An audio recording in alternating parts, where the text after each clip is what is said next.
క్రీస్తు పూర్వం 1,40,000 సంవత్సరాల నుండి 4,000 సంవత్సరాల మధ్య ఆదిమ మానవుని జీవితం జంతువుల మధ్య గడిచింది. పరిణామ క్రమం చెందని అనేక జంతువుల మధ్య ఒక జంతువుగా బతికాడు. ఈనాటి మానవులు ముఖ్యంగా ఆస్ట్రలోపిథికస్, రామాపిథికస్, హోమో ఎరెక్టస్ మరియు నియాండర్తల్ నరుడు. ఈనాటి మానవునికి జంతువుల బెడదతో పాటు ప్రకృతి కూడా సహకరించింది అంతంత మాత్రమే. వాతావరణం చాలా శీతలంగా ఉండేది.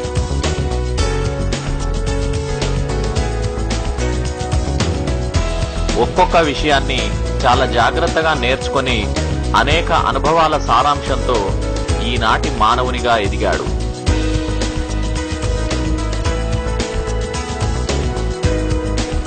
మొనతేలిన వస్తువులు గాయపరుస్తాయని తెలుసుకోవడం వల్ల ఇతనికి వేట సులభమైంది. ఆ అనుభవంతోటే జంతువులను వేటాడే అనేక ఆయుధాలను రూపొందించుకున్నాడు. వేటాడడం వల్లనే ఆహారం సమకూరుతుంది కనుక అనేక ప్రాంతాల్లో సంచరించడం మొదలుపెట్టాడు. ఈ మానవుల వలసలు ఆఫ్రికా ఖండమంతటా విస్తరించి తదుపరి ఆసియా ఖండంలోని అన్ని భాగాలకు విస్తరణ జరిగింది.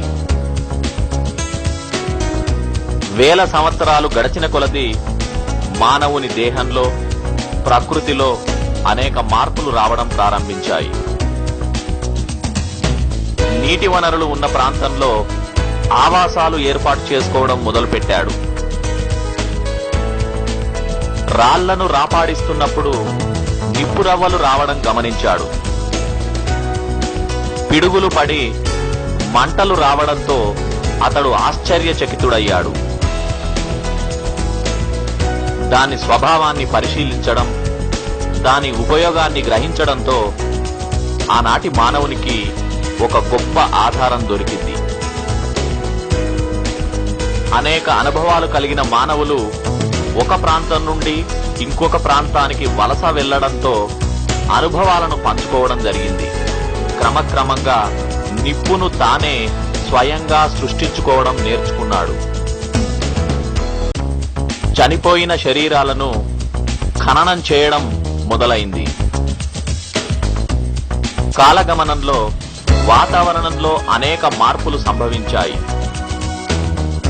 మానవ జాతి మారుమూల ప్రాంతాలకు విస్తరించింది.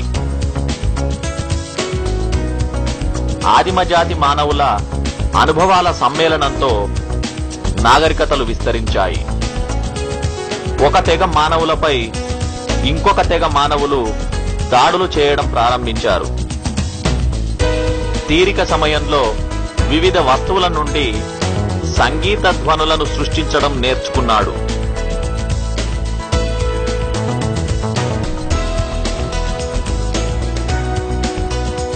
రక్షణ కోసం గుహల్లో నివసించడం, తన అనుభవాలను వివిధ బొమ్మల రూపంలో గుహలపై బొమ్మలుగా చిత్రించడం ప్రారంభించాడు. అలా నదీ తీరాలలో నాగరికతలు ప్రారంభమయ్యాయి.